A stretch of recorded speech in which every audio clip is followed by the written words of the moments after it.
Welcome, everyone, to the L7C podcast, College Women's Gymnastics Edition. Today, we have our first gymnastics episode of 2025, and making her first pod of 2025. It is our women's college gymnastics expert and the lady who had the second most listened episode in 2024 on the L7C, Miss Sarah Bogan. I know it's the 29th, but your first pod of the year. Happy New Year. Hope the year is going well. Thank you so much. You were giving me that lovely intro, and I actually forgot that I haven't actually done one of these this calendar yet. But you're totally right. The season preview was December. You were the Uh, last episode of the year. yeah, it was a good way to close out. I think we're getting more of an audience than I realized, and so that was really exciting for me to see. So, big shout out to our listeners, my listeners. I hope you're enjoying hearing Martin and me talk about this. If you keep listening, we'll keep delivering. So, Fair enough. Fair enough.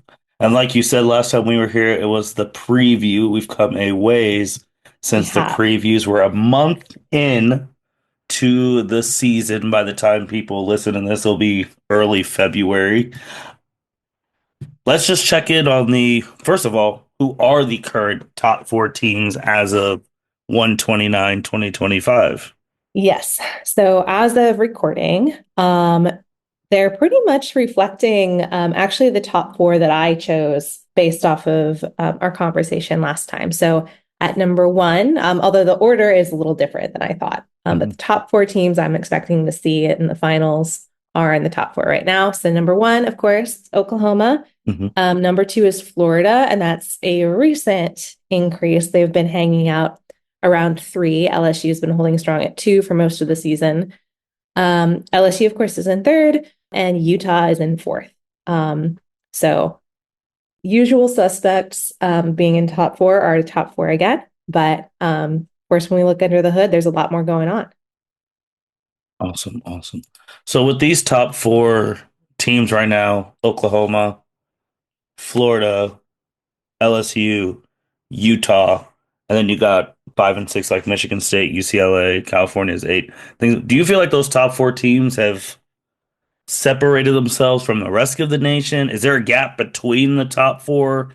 Could it be interchangeable? That's a kind of a difficult question at this point. So at this point in the season, it's important to remember a few things. One, of course, is that we're just starting. Mm-hmm. And all of these teams have had very few meets. So maximally, they've had about four, maybe five. Florida has only had three. And then the other thing to remember, in addition to those, being a small number of meets we're going off of, is right now the rankings are still based off of team average. So if you recall from previous years, rankings are determined by average of all team scores until enough meets have been done for national qualifying scores to kick in, which is only six scores. Three of them must be away. Top is dropped and you average the other five. And so that, is a different way of calculating the scores. So we can't overthink these rankings or these scores too much. We have a high standard deviation right now, a really high score, a really low score for one team or another could shake up these rankings quite a bit. That said, I would say that there is a gap, Okay. but I think the gap is farther down than people may think. So Oklahoma, Florida, LSU, and Utah are all very well covered teams. UCLA, of course, is very well covered. I think teams like Michigan State and Kentucky and Cal kind of fall or fly under the radar quite a bit. Yeah, it's a little hard to tell right now where that gap is exactly. Something else that we may talk about a little bit as we go on here tonight is that the scores are a lot tighter in this season than past seasons. So the NCAA has put into place a scoring board So it's a judges evaluation system, basically, where judges are evaluated on their judging. And so, because of that, a lot of judges have been more hesitant to give out really big scores and have been more aggressive about taking deductions. So, you'll notice that the highest scores right now are about in the 197s. Whereas last year at this team, or this time, like Oklahoma was already well into the 198s. We just haven't had seen really high scores like that yet. So there's a little bit of adjustment for the fans, a little bit of adjustment for the gymnasts, and it's a little bit harder to kind of look at what the scores are now and have a real understanding of how close things are versus not, because we're working in kind of a different system. Yeah. And we will definitely talk a little bit more about that in the next couple of minutes. Mhm. But with the teams, staying with the teams right now, the top four, and then let's just say the other teams, who outside of obviously your Mountain West teams that you always keep track of in Utah, who are you liking in this first month? Like who's stood out to you? Hmm. Well, I am really enjoying Florida. I knew I would. Unfortunately for Florida, I mentioned in our preview that I was really excited to see Kayla Gicello back this season after rupturing her Achilles Olympic trials. Um, she actually posted on Instagram around Christmas. She said, "All I want for Christmas is another foot." And so she had actually another injury and is out, at least for the foreseeable future. We don't know yet if she's out for the full season, but she's out. Riley McCusker, who's a beautiful bar worker, was so close to making an Olympic team back in the day, is back doing amazing bars routines, looking beautiful. My girl Selena Harris is on the Florida team. She looked tight at the beginning of the season a little bit, but she's really settled in and is herself. And I'm really enjoying her gymnastics. Florida has also posted the highest individual team score of the season so far. They're the only team that's broken a 198. It was a little controversial that they broke 198, given that it was a home meet for them, and there were some fans who thought they were a little overscored. But Florida is looking really, really strong. Um, and yeah, they're just an enjoyable team to watch. They've got a pair of sisters, Sky Blakely and Sloan Blakely are on the team together, and they've been really fun to watch. Anya Pilgrim was one of my favorite freshmen last year. She's here as a sophomore, and it's just so calm and so fun to watch. So I've really been impressed by what I've seen from Florida. Another team sitting in number four that I want to make sure I give a shout out is my old pseudo home team, Utah. Utah. They are coming out of the gate this year and they have made a really bold declaration, and that is that they want to win a national championship. They are saying it out loud, they're making it known. Absolutely love it. Love it. So they've been saying that. The commentators started saying it in their first meet of the season. That's their goal for the year. They've made it to nationals every year of their existence, but they haven't won it in a very, very long time. They've been in the Final Four. Every year there's been a Final Four, and they are decreeing it is time. Love it. Love it. So that's been really fun to watch. On the other side of the coin, they may actually be the team that I've seen the most adversity for so far. And we've seen Utah's been going through a lot. So before the season even started, they actually lost Jaden Rucker, who I believe is a fifth or sixth year senior. She won, was really amazing on vault and floor. I believe she won the NCAA individual vault title a few years back. Hmm. Really strong leader, excellent gymnast. They lost her to an Achilles rupture in the preseason, which was a bummer for them. But they still have all these strong gymnasts. One of the more disturbing moments I've experienced as a gymnastics fan this season is their loss of number one freshman in the country, Avery Neff. Hmm. Um, so I don't know if you heard about this, Martin, but she was taken out by one of the more brutal injuries I've seen. I did. So I wouldn't recommend people watch it because it was very difficult to watch. But she basically was doing a pass on floor in a meet. The whole Huntsman Center was there, full Hmm. watching, and she landed kind of sideways on both of her ankles, sprained both of them severely, and is going to be out for a while because of that. That's a huge hit to Utah, a huge hit to all of the fans who are really excited to see Avery do well. And you could imagine, being so early in your season as what, 19, 18, 19 Yep. years old. That's really rough. And it's a big hit for Utah. Um, and then in addition to all of that, they've also been getting attention due to some troubles that one of their better all-around gymnasts, Ella Zerbis, has been having. She's been working through some mental blocks on floor. She's been in their floor lineup, and a couple meets in a row, she had to stop in the middle of her routine to kind of catch her breath Hmm. before doing her next pass. Um, and this was really concerning for our fans to see. And it's kind of come out that she's struggling with kind of like a little bit of performance anxiety and, just a mental, it seems to be a mental block. But that has her out of the floor lineup for the time being. So Utah, I would love to see them break through. They have a lot that they're working against for various reasons, especially after, the season they had last year with the really high profile coaching controversy and transfers that they had. So, Whew. So I guess with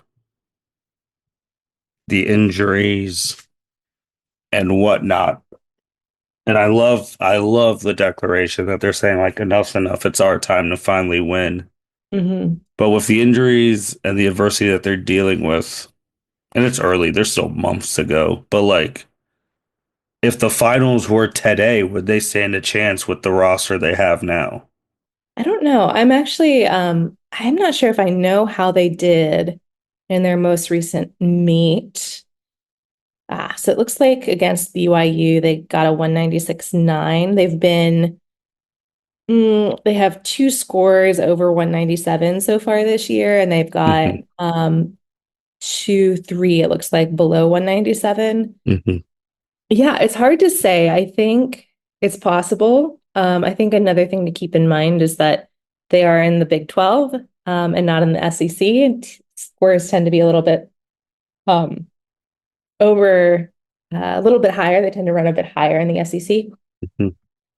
I do think if they were to go head to head, they wouldn't quite be on par with the other teams right now, especially given their, um, roster situation right now.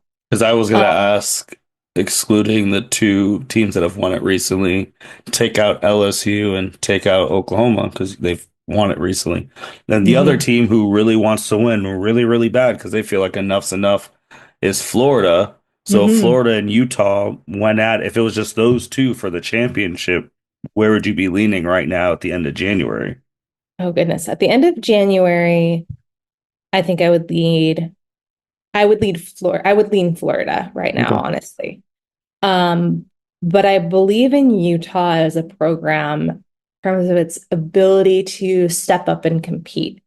And I think this is something we talked about in the last episode, where I disagreed with the coaches and put Utah ahead of Cal in the preseason rankings. They know how to compete. Their coaching staff knows how to push them to being really competitive. And of course, Florida's like that too. But I think if there's a team that can kind of overcome adversity right now and push through, it's going to be Utah. It'll be something we continue watching. Yeah, definitely gonna continue watching that too. And then Michigan State is the highest ranked Big Ten team at Yes. 5. Also, disagreement I had with the national coaches poll, but like I said, I believe that the Big Ten coaches got it right. Michigan State is a world-class team. Some people are saying LSU for the longest time kind of had that label of being the best team that has never won a national Mhm. championship.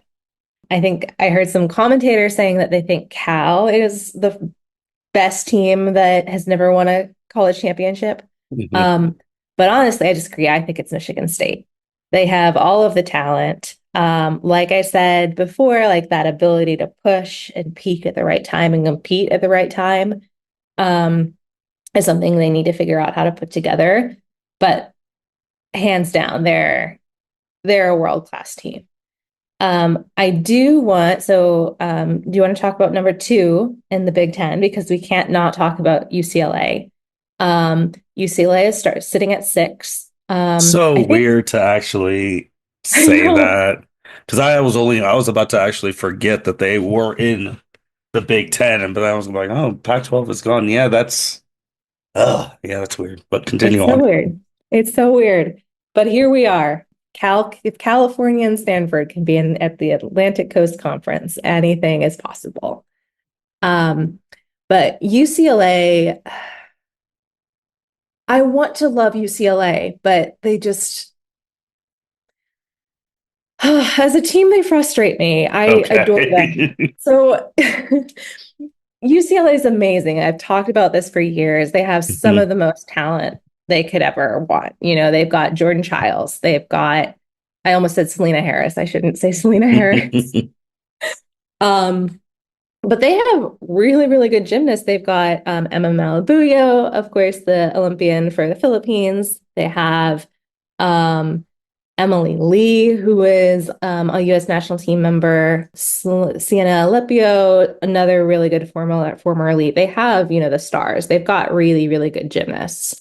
Mhm. Um, you never really know what you're going to get from UCLA these days, really. But when they hit, they're a world-class team. I was watching them in the Sprouts Farmers Market Collegiate Quad in, I think it was the second week of the season, and they just put on an amazing show. I think they might have even scored higher than some of the teams in the main session.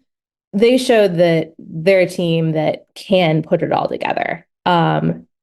And I think uh, my sense as a fan is that they've kind of been struggling with cultural internal issues on their team with the coaching change and with the transfers out they had.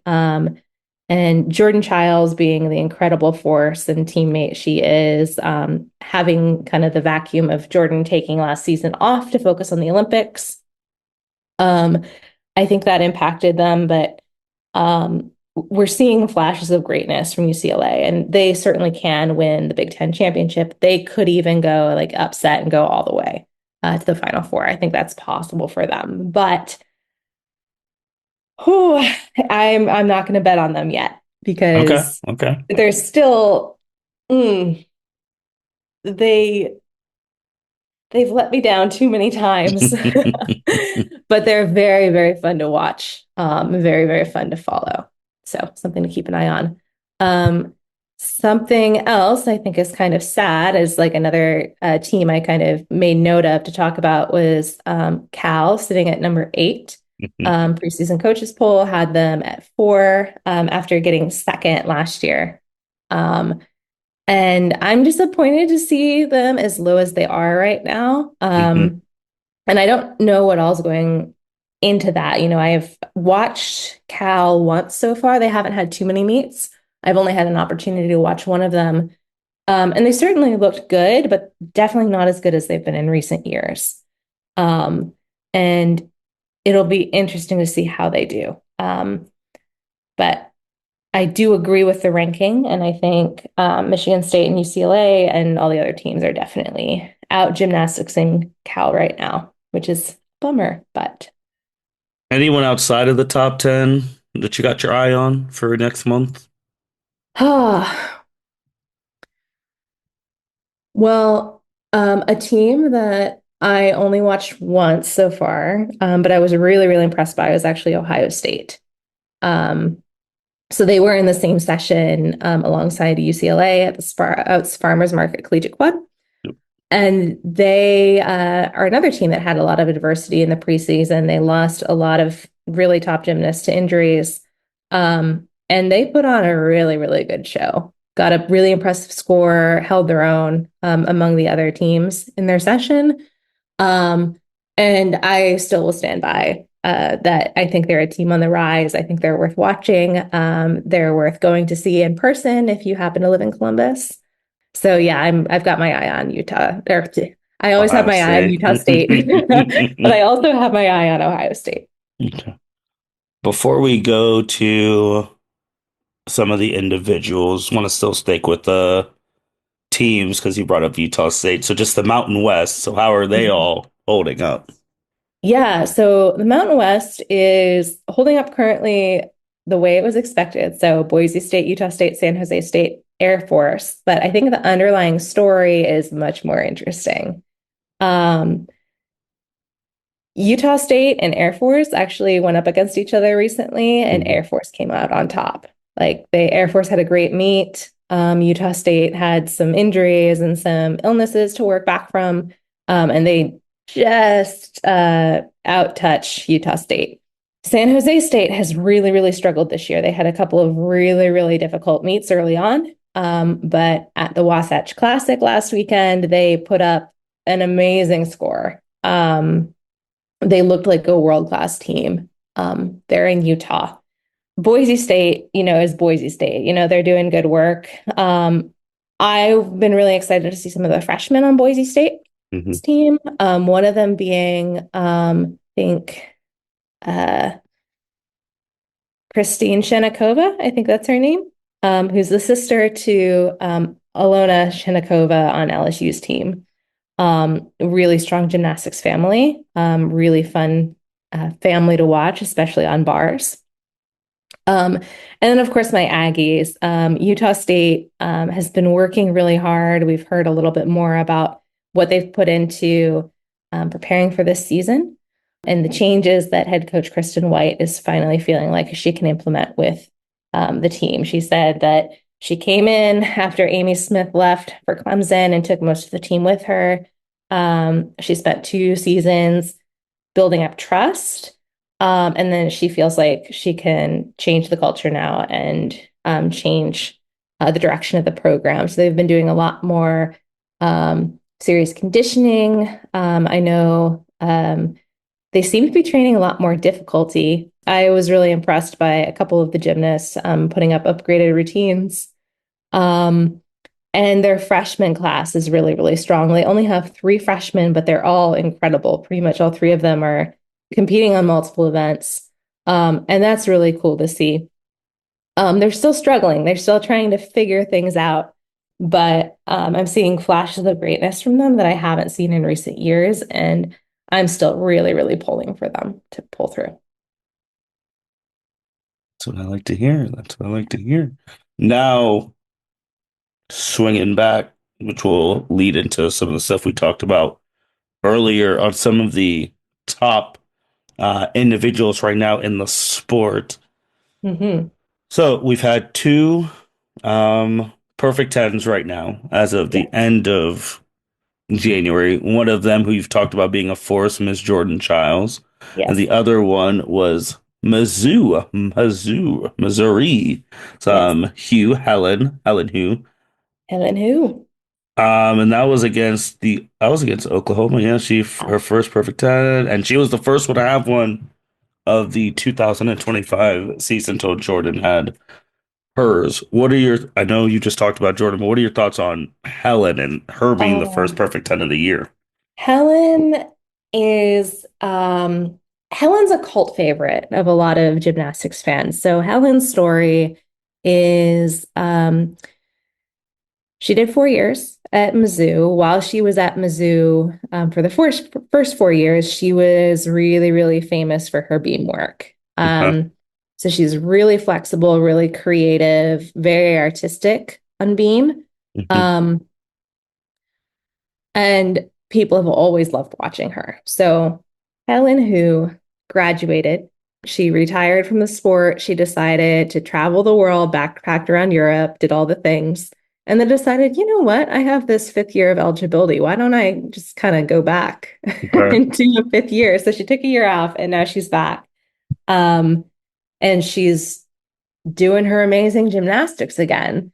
So she actually never got a perfect 10 in all of her years before, but now really early in the season, she was able to achieve that. If I in the show notes, I'm going to include a link to the video. I'd encourage folks to watch it if they haven't. It's a really beautiful example of very artistic, clean gymnastics and a very kind of outside of the box routine. I think it's very, very well deserved. We're on the tail end of an era where perfect tens have been criticized by a lot of hardcore gymnastics fans and coaches and judges even. And so it's really refreshing that the first perfect 10 of the season was to somebody who is broadly recognized as being an excellent gymnast who did an amazing routine and really, really, truly deserves that 10.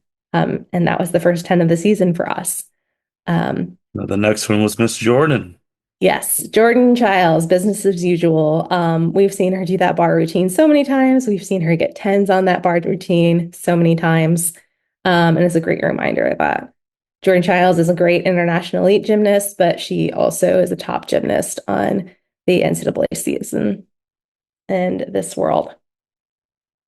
So then going from them, and we're gonna still talk about the tens to end the show, but Hmm. from that to some invitational meets that weren't covered by any outlets, but then on the flip side, Fox is televising its really, is that really their first NCAA meet ever, like in Fox's Hmm. entire existence? Wow. Yeah. So, yeah, I wanted to make sure we talked about this because I know you're going to have strong opinions about this. So we'll start with the good. So Fox. So ESPN has kind of had, like NBC has had the monopoly on international and Olympic gymnastics for a long time. Hmm. ESPN has kind of been taking the lead on the college gymnastics side. So, ESPN has a lot of big meets that they cover. They've got their ESPN Invitational, and the ABC family of networks has, the national championship Hmm. on ABC. Um, and I think all of that kind of began with the SEC network, which is owned by ESPN. Hmm. And the SEC network has this really great, from the SEC's inception, they started having these Friday night heights meets and Friday evenings. And they just have a lot of experience covering gymnastics in a way other networks haven't had an opportunity to yet. I think largely because of the SEC being the gymnastics powerhouse it's been for so many years. Hmm. Now, Fox owns another very important collegiate network called the Big Ten Network. Yeah. So um, we are seeing the Fox family of network, our family of networks, take advantage of the commodity that they have in these top teams, like the top two ranked in the Big Ten right now, UCLA and Michigan State. By the time this podcast comes out, this meet will have already happened. But this Saturday, I'm very, very excited to tune in and see what a gymnastics meet on Fox looks like. Um, in addition to being able to watch UCLA and Michigan State, because I think they're going to be excellent. Um, so that makes me happy. Now, what makes me less happy is the fact that we've talked about, a lot of teams will kick off their season with these big invitational meets where they're on podium, kind of reflecting a championship format. Um, a lot of times they're really big name teams competing against each other to start their season. So there were, I think, three or four of these that were organized by the same company. It was teams like Oklahoma and Florida, and I forget who all was included in a meet that was in Tennessee. There was another meet in Oceanside, California that was actually called, I think, the American Gold Invitational, and it included the likes of Oregon State and UCLA, which includes two Olympic gold medalists, Jade Carey and Jordan Chiles from, this Olympic season that just happened. Yep, just happened. Hmm. And this Oceanside meet and all of these meets that were owned by this person and run by this person, it came out the day before. Oh, by the way, there are no plans to televise any of these meets. So, curious, Martin, how does that make you feel? What are your thoughts? What were the teams again? I just know that we have two Olympians on that. Two Olympians, so, so so the Oceanside Invitational was, oh dear, I think it was. I'm gonna have to find. See, I didn't get to watch it on television, so I can't tell you. I know that UCLA was there, Oregon State was there, all right. The two Olympians, yeah, okay. two Olympians. I mean, that should be more than enough, especially the one Olympian who basically ended the Olympics with, "Oh, you won the bronze. Oh, just kidding, you didn't win the bronze. Oh, we're gonna petition you winning the bronze." That should be enough in itself. But that's neither here nor there. So, and it wasn't even offered live stream. Like you can watch it on the internet. No, it wasn't on the internet. There was the Mean Girls Invitational last year Hmm. was, I think, run by the same company, and it was similar. It was kind of like fans didn't know until the last moment where it was going to be streamed. It did end up being streamed on YouTube, but there was none of that this year. A lot of teams kind of stepped up. I think UCLA, Oregon State individually Instagram lived all of their routines so people could see them, but it just really put a damper on the whole start of the season. I am looking at the schedule right now, and it looks like it was just a three-team meet. It's Oregon State, UCLA, and Cal. So Yeah, but Cal's good. two Okay. All right. two Olympians and two Olympic gold medalists and the national runner-up from the year before. Yeah, that's bad business. I mean, you have a chance to really even that's just bad business because you could have sold it. Obviously, it's the three teams, but you could have just did a tagline of Olympian versus Olympian, teammate versus teammate, and then that could have just gotten a whole bunch of people to tune in. So I don't know why you wouldn't either want to stream it so you get all the traffic to your site, or you would want to partner with a television partner and be like, hey, we got this going on. I mean, I think that'd be a very easy sell and very easy way to advertise that thing. So I think that's a bad business thing for the hardcore fans because it's like, how are you guys gonna watch it? And then even like the casuals, like, oh, Olympian versus Olympian, I'll definitely tune into that. Let's see who's better right now. And no, I just don't understand why you would not put that on some type of thing, especially in 2025, where we could have just watched it directly from your website. Yeah, it's wild. It's like every time I feel like gymnastics and college gymnastics especially is breaking through, it feels like we're taking like a couple steps forward, but also like a few steps back. Because like this is absolutely the time to Hmm. capitalize on the post-Olympic excitement. And Livvy Dunn's still doing her thing, and NIL is making these gymnasts bigger than ever. And we have these meet organizers and these teams that just set them up to not have eyes on them in the way they deserve and in the way that the sport really needs, especially in kind of this revenue-driven era. Does I guess for because each sport in college is different on who runs and all. Who runs college women's gymnastics? Like who's the president, commissioner, if they have anyone? Like who's the like head honcho like overseeing board? Oh, what a great question. I don't think I know the answer to that.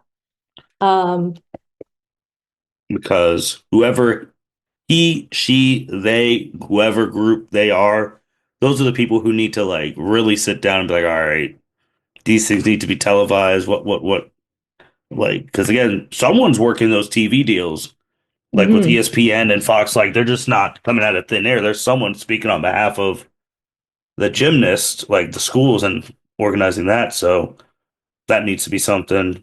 Or maybe like with that meet you were just talking about, those athletic directors should have stepped up and be like, why are we not televising this? Like maybe we should figure something Right. out. Or Or why did maybe, we agree to do this meet without yes. agreeing that it would be televised? I think My hope is that in the future, maybe next year, this company that runs these meets uh, won't have teams willing to do things with them. Hmm. Because it really is ridiculous.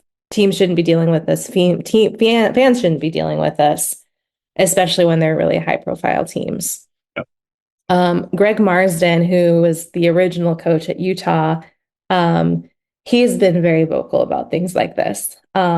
He is a person who knows what it's like to build the sport from the ground up, and he knows what's at stake if there aren't eyes on the sport. And he's been very, very vocal on social media about this issue. And I think it's something that is going to continue to be talked about because it's very sad that that was how we started the season. Well, he can't be the only one. It's Definitely. definitely gotta be others to, especially you said the form. Where is he coaching now? He's retired. Well, that's the other thing. They need to have active coaches say some things. Yeah. You And I could think just, like one of the reasons we hear so much from Greg Marsden is because he is retired and he doesn't have to worry yeah, about what people think of him anymore. that's the thing. Like once you retire, what can they do to you? But it's when you get the active coaches who are willing to risk that, you're just like, oh, this is actually a big deal. Let me figure out why it's a big deal and all that. But yeah, I don't. If you're not going to televise or you're not going to get any revenues, I mean, people shouldn't do that meet, especially teams who have Olympians. Hmm. Like you might as well have just figured out something with between the three of you guys and did it at one of your guys' schools or a neutral site yourselves. You don't need that organization anymore. You can do it between the three of you.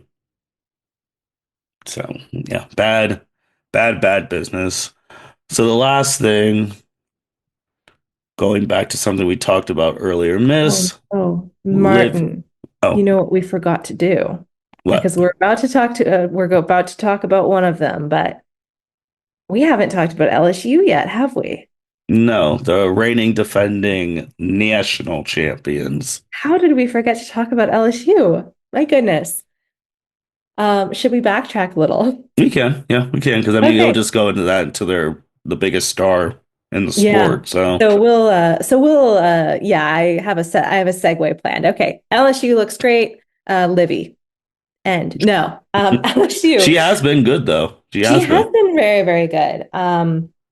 So LSU, I know something I had brought up as a concern for LSU earlier in the season was first of all, well, two things.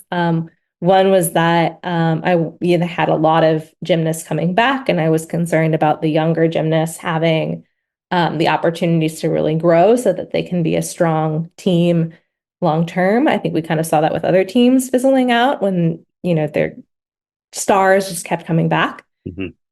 But LSU has impressed me with how good their roster is across all levels. So Haley Bryant is a fifth year. She's back doing great work, of course. But going all the way down to like the sophomore class, Connor McLean is back, which is so good to see her back. We didn't really talk about her, but she was part of the injury Mageddon leading up to the Olympics. So she made the decision to try elite again, competed on beam at um, nationals, actually got third place overall behind Simone Biles and Suni Lee, Mhm. but ruptured her Achilles later in the meet, which is Mhm. really, really sad to see. But she also has this injury she's working back from, and is still contributing to the LSU team. I think one of the most impressive freshmen on in the entire NCAA is LSU's Kaylin Chio. She's Mhm. anchoring multiple of their lineups, doing amazing work. And so I think LSU is in really strong, capable hands across its entire roster on all levels. So that makes me very happy. They also strike me as like they seem more relaxed than I've seen them in past years. They're carrying themselves like champions. They have kind of a calmness about them. Um, and they know they're, top gymnasts and the top team. Um, I don't feel like they're burning themselves out too early, which I think Michigan did. the year after they won for the first time. So I'm liking what I'm seeing from LSU so far. Um, Another fifth year who's back. We mentioned her, we teased her, Miss Livvy Dunn. We're seeing her in beam, especially, and on floor. We haven't had the privilege of seeing Livvy doing much in the past couple of years because she's been working through a lot of injuries.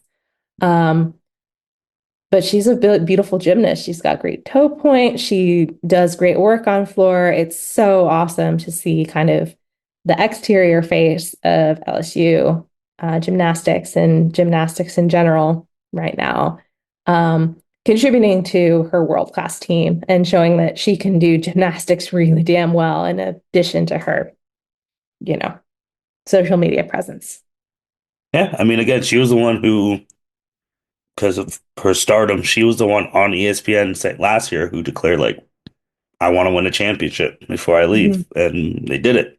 Mhm. Um, so this thing too with her, because anytime you're the basically the face of a league of anything or company organization, and she is the most recognizable person in college gymnastics right now. She had a tweet about the concerns of the state of NCAA gymnastics. Obviously, when you get a little morbid like that, you're going to get some eyeballs on you. And she was citing stuff of like the empty seats at NCAA meets.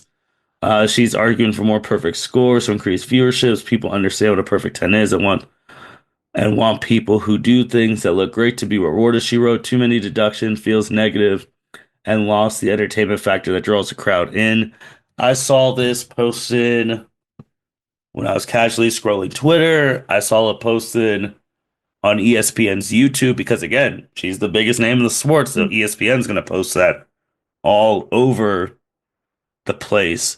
And before I even looked at the comments or anything like that, I just knew this is kind of like a full circle type thing because you said a little bit of this earlier. So if the biggest person in the sport right now thinks that they need more perfect tens, okay. Mhm.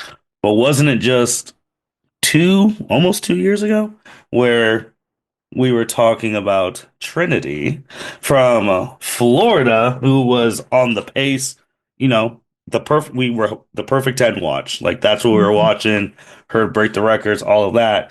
And we had so many former gymnasts, hardcore fans mad about how easy Trinity was getting perfect tens because it diminished it. Like it's not her perfect tens aren't the same as who the previous record holder's perfect 10 was, or because I think they're tied, And right? She Trinity never had broke. 5 years, where the others only had three Yeah. years. So, and now I'm just like, so this argument now is come back after 2 years just in a completely different way. And here we are in 2025 talking about perfect tens Mhm. and how one side wants more, the other side's talking about their earned, not given. This was Morgan, a former three-time NCAA champ, so she obviously knows what she's talking about. Wait, which Morgan was that? Bella Belvedere. Be Oh, yeah, yeah. I think she was before my time of being a gymnastics fan. Well, she spoke. She actually did she directly tweet at? Yeah, she directly retweeted Olivia's stuff. That's the first time I ever even called her Olivia. And that was on Even January weird. 26th where she posted it, and then Morgan posted universities should focus on marketing their student athletes and the sport better. Give fans a reason to show up outside of just school loyalty. The integrity of the sport should be not be diminished for the sake of entertainment by giving out fake perfect scores. Mhm. She's currently a WWE looks like. yeah WWE. And I don't know who she is. That's kind of crazy. Yeah, it's amazing how many former gymnasts have been recruited into that Yeah, world of pro talent wrestling. ID and development. Yeah, she's an attorney too. Oh, I mean, her picture is kind of flexing her cover photo with her and her rings, her championship. That's kind of hard. Not even gonna lie about that. But you talked about like them being more strict on the Yes. scoring. Mhm. And it is week. it is week. What week is it of the season now? It's like week 4 of the season. We still only have two perfect tens, whereas, ooh, I think it was, I can't remember if it was last season or this season before. I was sitting in the Huntsman Center at Utah, first Utah meet of the season, first day of the season, and I saw Miley O'Keefe get the first perfect 10 Yep. of the So season. there was And two on January 5th alone last year. mhm, And there was one, two, three, four, five, six, seven, eight, nine, 10, 11, 12, 13, 14, 15, 16, 17, 18, 19, 20. There were 20 perfect tens by January 2028 last year. that's wild. Yeah. And fans have been frustrated. Fans have been really, really frustrated. Of course, I represent a little bit more of the, serious gymnastics fans. Hmm. I think Livvy's point that she's making is most of her followers are really casual gymnastics fans and don't care as much about the code of points and do show up mostly for like the entertainment value. Hmm. And she's hearing from them that they're confused about why there aren't, like, why are the scores so low? Why aren't there as many tens? And I think her perspective as someone who interacts with those casual fans, because those casual fans that we're trying to pull in, they're the people who are going to grow the sport. Hmm. It's definitely interesting for her to hear the perspective, and I want to be respectful of like that perspective, and I think it's a valuable perspective to bring. I do say I disagree with her conclusion. I think there are so many problems with the over scoring and the over giving of tens, especially when there seems to be such a bias. And when like I was in a meet, I saw a meet, I watched Jade Carey do a vault where her feet slid on her landing and she got a perfect 10 because when you're an Olympic champion, the judges give you the benefit of the doubt. Um, and I think a 10 should be something that is really, really exciting. Like Helen Hu's performance was something really, really special. And I love that it was given a 10 and she got to shine as, this standalone gymnast from a team that isn't in the top 4 or top 5 right now that got this recognition and it was exciting. And I I think I think that's great. To me, I think having fewer tens makes it more exciting when a 10 happens. But if you show up to just one meet, hoping to see perfect tens, I, can understand why as a fan you'd be disappointed. Um, but I'm kind of curious to know like what you think about this, Martin, because you're kind of newer to the fandom and you like are kind of more like closer to the demographic that Livy is talking about here. Yeah. So like Uh, what's your opinion?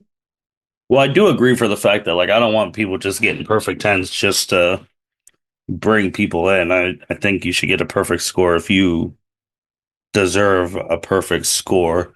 I also just doing research on that about the jump and decline because just looking at years from we'll say 2017 to 2025.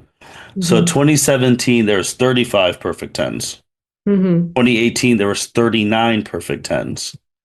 2019 there's 37 perfect tens, all within, you're a math person, isn't that all within standard deviation of each other? Is that the right term? Yes. Yeah, So, it's yep. small, like, not that much of a difference, but Yeah, across. 35, 39, 37. 2020 there was 31, but remember that season ended a month early because of COVID, because that was the Mm-hmm. pandemic. 2021 full season was 31 perfect tens. So still that was the same amount as a COVID year. So again, we're all still within relevance of each other. From 2021 to 2022, do you want to guess how many were in 2022? In 2022, Hmm. We're at 30, 31 right now in 2021. 39. 71. So, I'm sorry, what? 71 perfect tens. That's wild. I didn't realize it. I knew it was out of hand. I didn't realize it was that out of hand. And then 2024, 2024, 2023, 84, 2024, 87.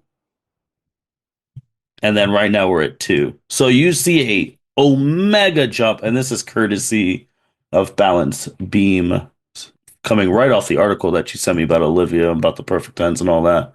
But a huge jump. So I just want to know again, because this is almost when we started this thing. So from why in 2021 to 2022 was there such a humongous jump?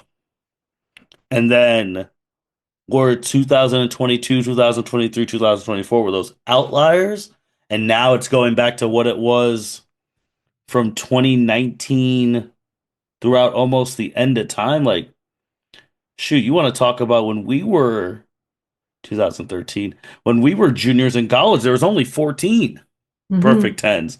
Like when we, and during our college time, just dating our age, 2010, 10 perfect tens. 2011, 2. Hmm. 2012, 5. But go back further. Go back to 2000 to 2000, 2001. Curious to see what you say. See there. I mean, it's just, well, 2006, there's 5. Hmm. That's crazy. 2011's 2. I don't know what the heck people were doing in that time. But then Yeah, you keep see, going back. What was 2001? two, I mean, it's just all low. This is below 20s, like again. And then you just 1988, just again, this site started recording at 1. 1989, 1. And again, and then there's huge jumps, but then Hmm. every time there's a huge jump, it comes back down to like the 20s, 30s, Hmm. but then I'll have a Yeah. huge So jump. So it's, I feel like we're about to probably be in another 30s type season. But again, who knows? yeah, February, everyone gonna you're just go off.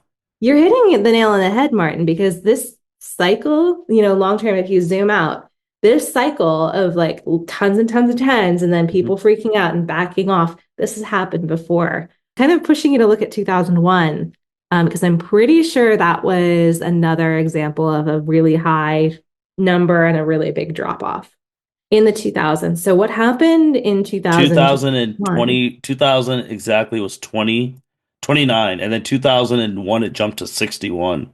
And then what happened after that? It dropped back down to low 40s and then it jumped up, and then 2004 it was 98, and then 2005 it dropped all the way down to 22.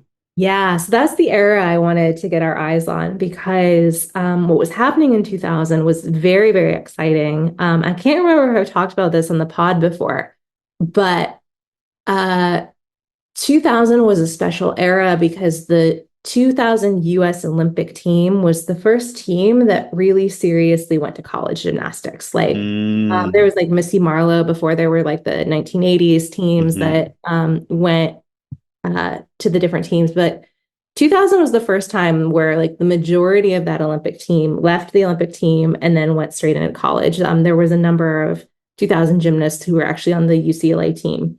hmm Um, and it's another example, inflexible Olympians.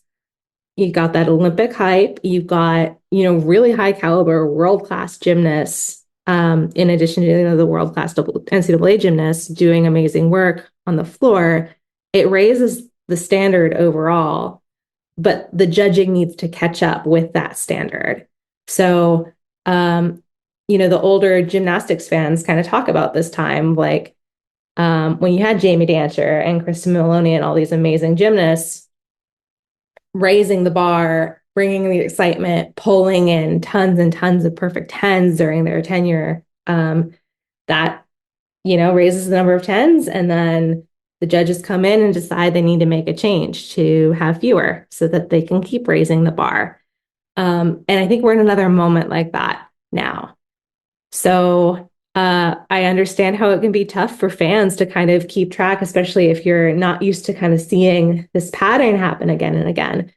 It is a really important part of the sport. What I'm curious about is what needs to happen, or like how can we better educate the casual fans to understand that a 985 is a really exciting score, Oh or yeah. like get excited about a 99 or Mhm. things like that, rather than, you know, really advocating for like we just need more tens. Like, is the 10 itself really that important to drum up excitement for the sport? And I think Y- that's an interesting marketing question. Yeah, I think also I do agree. I think I mean a 9-9 something is still really good. A 9-8-5 is still really good. Like anything in those high nines is still really good. So I think that it's like a perfect 10. It's almost like you just look at other sports that have stuff like that, like a perfect game in baseball or the perfect game in like bowling and stuff like that. I mean, sure, when you witness it, you're just like, oh, I just saw something really, really special. But it doesn't Mm-hmm. take away if like a person is still having a really good game and they don't get that. So, Hmm. That's a good point. Like, do you think like would throwing a perfect game be as awesome and exciting to see as a fan if it happened all the time? no, I think because then if it's, especially if you're alive, it's like you're more heightened, like, oh, we might be witnessing history with like a perfect game or a no hitter or things like that. Or if someone's going to break a record, you're just like, oh, again, when you're alive, you're like, we might be witnessing something. Let's start. And now this day, 2025, let's start tweeting about it or whatever on our socials. So then people at home might see your tweets and be like, oh, we're going to tune in because we might miss history. Then if you miss it by a couple points, so what? But I feel like that gets people more in tune, like, oh, this person almost got a perfect 10 or whatnot. Let's tune in next time to see if they actually get it and follow the chase.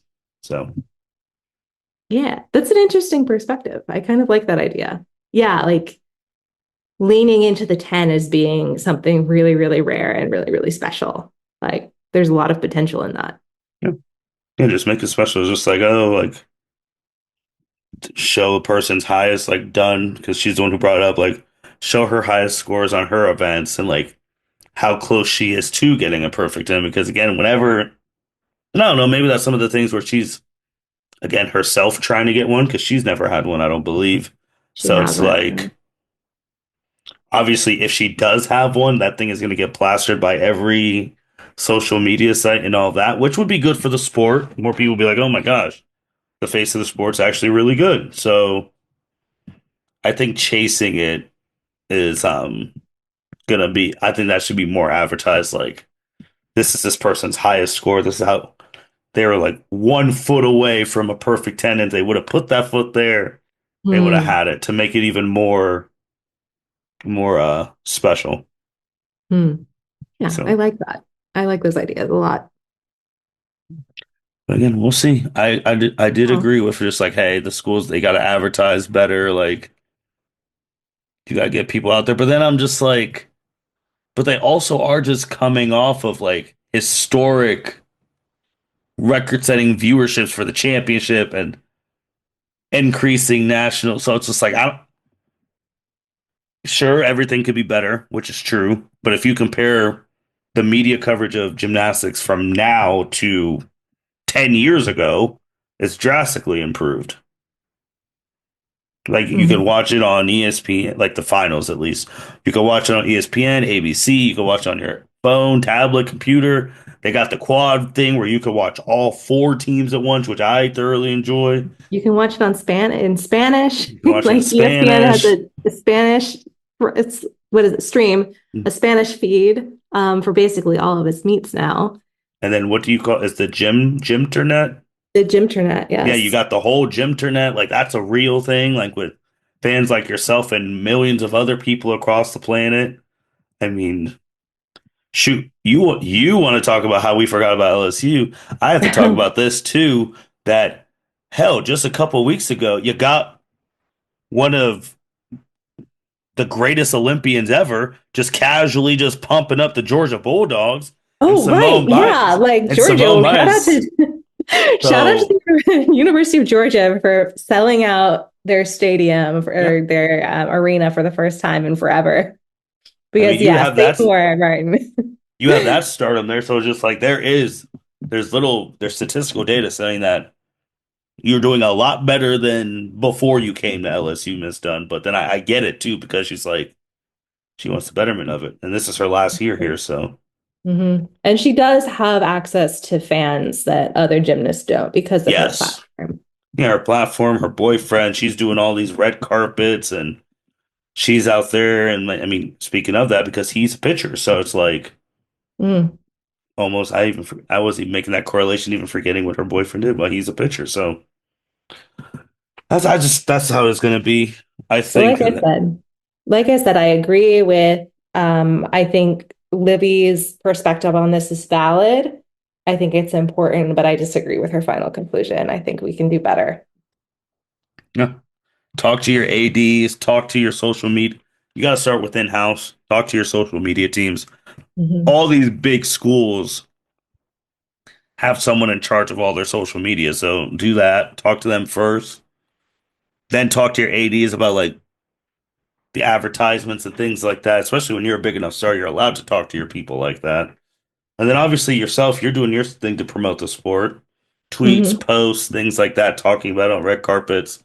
Then when you're doing all that, people, and then if you guys are good, people are gonna come. It's just the way it is. So,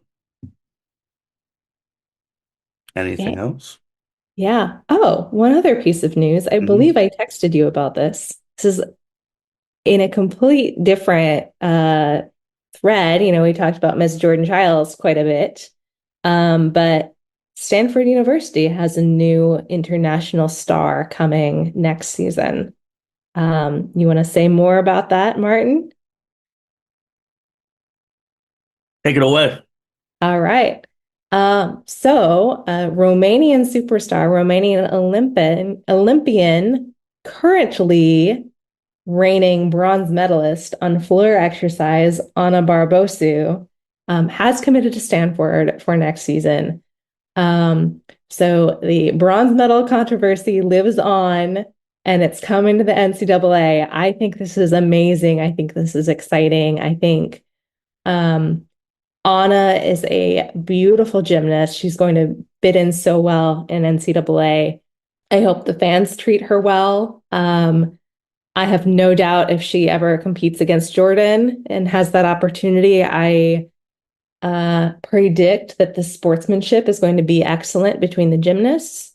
But it's a fun drama to be thinking about seeing that bronze medal controversy make its way back into the public eye uh, moving forward. So, Yeah, when you first said that, my question was why?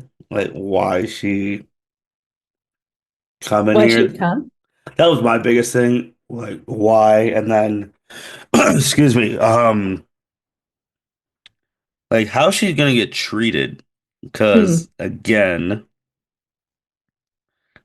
it's not her fault. exactly. It's the committees and all that. But people need someone to direct their anger and frustration towards.